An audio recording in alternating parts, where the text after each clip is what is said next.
এবার শুরু হবে দল বদল। মোটামুটি একটা জল মাপামাপি যেটা বলেছিলাম, সেটা সবাই রাজনৈতিক নেতা যারা, তারা তো আরও ভালো পারে। ওরা জল মাপামাপি শুরু করেছে এবং জল মেপে তারা সিদ্ধান্ত নিয়ে ফেলেছে।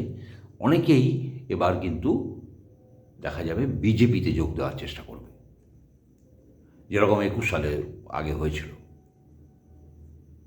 বেশিরভাগ আবার পাত্তারি গুটিয়ে দেখলো এখানে কোনো সুবিধার কিছু হলো না, পাত্তারি গুটিয়ে আবার টিএমসি ছত্রছায়ায় গিয়ে তারা হাজির হয়েছে। দেবাংশু বেচারা চৌকাঠ ঘিরে শুয়ে থেকেও তাদেরকে আটকাতে পারেনি। তো দলবদলের চেষ্টা আবার হবে, বিজেপিতে আসার চেষ্টা আবার হবে।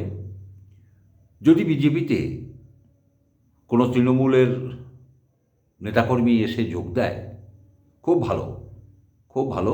আপনাদের যদি রাজনৈতিক দিক থেকে মনে হয় যে হ্যাঁ এদেরকে যোগ নিলে তৃণমূল দুর্বল হবে, নিন। কিন্তু সেটা প্রথম কথা, সেটা রাজ্যবাসী তথা সনাতনী হিন্দু বাঙালি ভালো চোখে দেখবে না।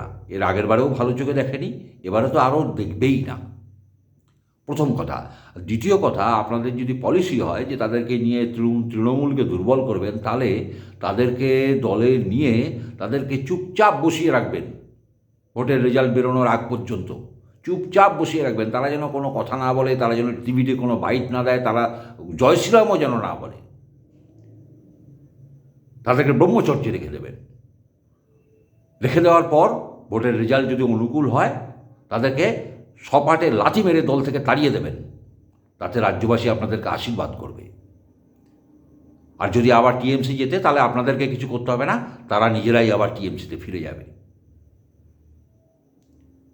দল বদলু রাজনীতি পশ্চিমবঙ্গের মানুষ পছন্দ করে না। পশ্চিমবঙ্গের কোনো মানুষ পছন্দ করে না। হিন্দু বা মুসলিম ওইসব ভাগাভাগি করে কোনো লাভ নেই, কোনো মানুষই পছন্দ করে না। তো এটা মাথায় রাখবেন বিজেপির বঙ্গ নেতৃত্ব।